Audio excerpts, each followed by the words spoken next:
অনুশীলনী 2D 1 নম্বৰটো কৈছে যে মান নিৰ্ণয় কৰা। 1 নম্বৰ প্ৰশ্নটোত 1.9ক 10ৰে হৰণ কৰিব দিছে। এতিয়া যিহেতু 10ৰে হৰণ কৰিব দিছে তেতিয়াহ'লে দশমিকটো আগলৈ যাব, আৰু যদি পূৰণ কৰিবলৈ হোৱাহেঁতেন দশমিকটো পাছলৈ গ'লহেঁতেন। যিহেতু এতিয়া হৰণ কৰিব লাগে আৰু 10টো শূন্য এটা আছে, তেতিয়াহ'লে দশমিক এটা আগলৈ গুচি যাব।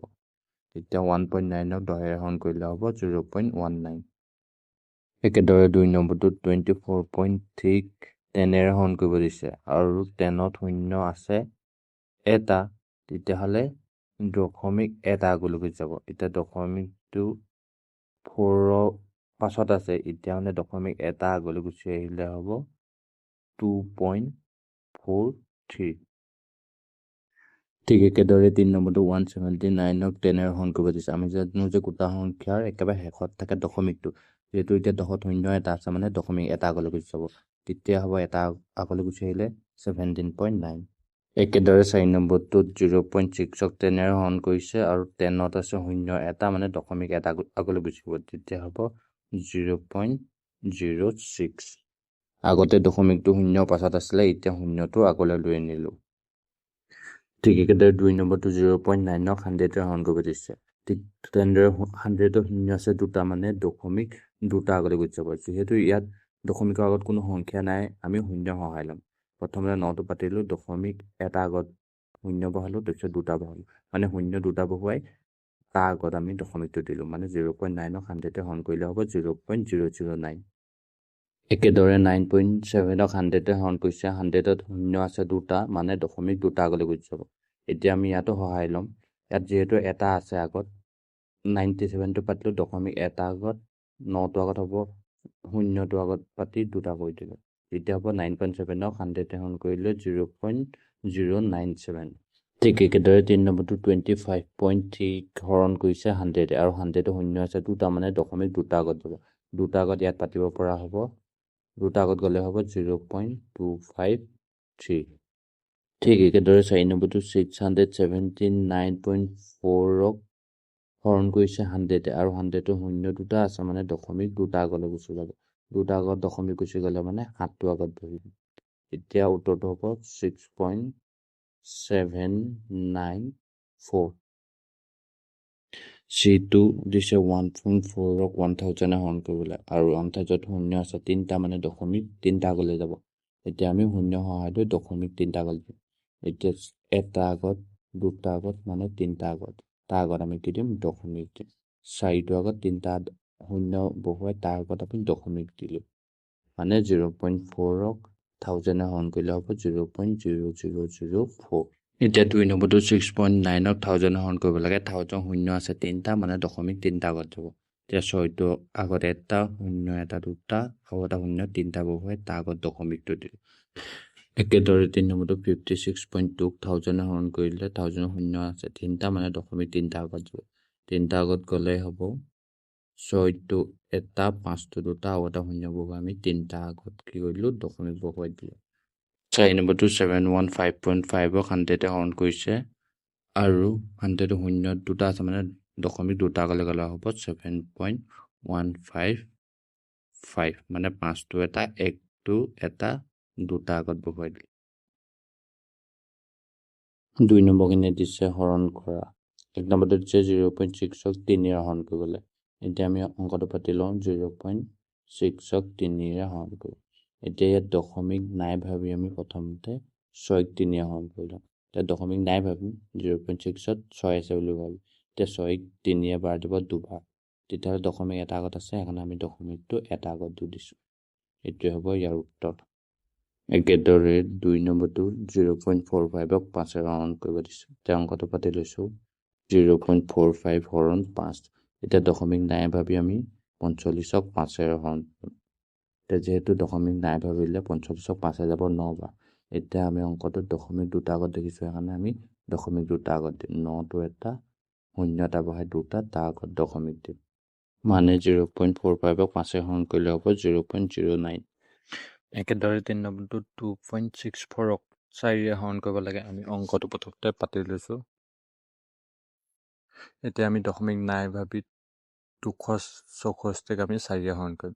264ক যদি আমি 4ৰে হৰণ কৰোঁ তেতিয়া বাৰ যাব 4 6 গুণ 24 26 পৰা 24 গ'লে হ'ব 2 আকৌ 4টো নামি আহিব 4 6 গুণ হ'ব 24 মানে 4য়ে 266 বাৰ গ'ল। এতিয়া আমি দশমিক দিম। এতিয়া যিহেতু দশমিক দুটা আগত আছে তেতিয়াহ'লে আমি দশমিক দুটা আগত দিলোঁ মানে 2.64 4 হৰণ কৰিলে হ'ব 0.66।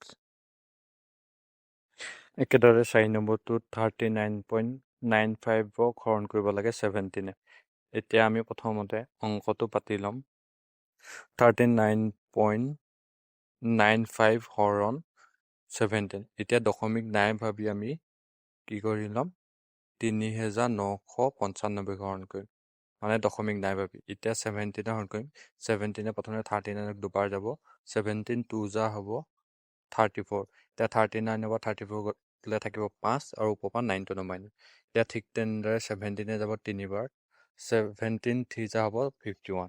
এতিয়া 59 পৰা 51 গ'লেগে থাকিব 8 আৰু ওপৰৰ পৰা 5টো নমাই দিম। এতিয়া 17 85ক বাৰ যাব 5 বাৰ 17 5 যা হ'ব 85 মানে কি হ'ল 3995ক 17 গ'ল 235 বাৰ। এতিয়া আমি দশমিক চাম। যিহেতু দশমিক দুটা আগত আছে সেইকাৰণে আমি শেষৰ ফালৰ পৰা দশমিক দুটা আগত দিম। দুটা আগত দিলে হ'ব 2.35। একেদৰে 5 নম্বৰটো 21.6 হৰণ কৰিছে। আমি প্ৰথমতে অংকটো পাতি ল'ম। 21.6 হৰণ 6। এতিয়া দশমিক নাই ভাবি আমি 216ক 6 হৰণ কৰিম। একেবাৰে যাব 3 বাৰ 6 3 যা 18 21 পৰা 18 গ'লে থাকিব 3 আৰু ওপৰৰ পৰা 6টো নমাই দিম 6 6 গুণ হ'ব 36। এতিয়া আমাৰ বাৰ গ'ল 36 বাৰ। তেতিয়াহ'লে ওপৰত পাতিম 36। যিহেতু দশমিক এটা আগত আছে আমি এটা আগত দিলোঁ। একেদৰে 6 নম্বৰটোত 98.4ক 8 হৰণ কৰিছে। আমি পাতি লওঁ 98.4 হৰণ 8। এতিয়া আমি দশমিক নাই ভাবি 984ক আমি 8ৰে হৰণ কৰিম। 8 প্ৰথমতে 9 যাব 8 8 9 পৰা 8 গ'লে হ'ব 1 18টো নমাই আনিম 8 গুণ হ'ব 16 18 পৰা 16 গ'লে 2 4টো নমাই আনিম 8 3 গুণ হ'ব 24 মানে ইয়াৰ ভাগফল ওলালে 123 ওলালে ইয়াৰ ভাগফল। আমি প্ৰথমতে 123 পাতিম। যিহেতু দশমিক এটা আগত আছে সেইকাৰণে আমি এটা আগত দশমিক পাতিম। এতিয়া ওলালে 12.3। 7 নম্বৰটো 47.79ক 9ৰে হৰণ কৰিব দিছে। এতিয়া আমি আকৌ পাতি ল'ম অংকটো 47.79 হৰণ 9। এতিয়া দশমিক নাই বুলি ভাবি 4779ক হৰণ কৰিম আমি 9। এতিয়া 9 হৰণ কৰিলে 9 যাব 5 বাৰ 9 5 গুণ 45 47 পৰা 45 গ'লে থাকিব 2 7টো নমাই দিম 9 3 গুণ হ'ব 27। এতিয়া 9টো তললৈ নমাই দিম 9 9 যাব এবাৰ 9 গুণ 9। এতিয়া আমাৰ কি হয় ভাগফল ওলালে 531। এতিয়া যিহেতু দশমিক দুটা আগত দিয়া আছে সেইকাৰণে আমি শেষৰ ফালৰ পৰা দুটা আগত দশমিক দিম। এইটোৱে হ'ব ইয়াৰ উত্তৰ। আগৰটোৰ দৰে 8 নম্বৰটোক দিছে 0.496ক হৰণ কৰিছে 2ৰে। এতিয়া আমি অংকটো পাতি লৈছোঁ 0.496 হৰণ 2। এতিয়া দশমিক নাই ভাবি আমি 496ক 2ৰে হৰণ কৰিম। 2ৰে 49ক যাব 224 যা 48। এতিয়া 49 পৰা 48 গ'লে থাকিব 1 আৰু ওপৰৰ পৰা 6টো নমাই দিম 2 8 যা হ'ব 16।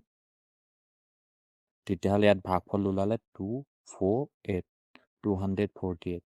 এতিয়া আমি 248টো ইয়াত পাতি ল'ম 248।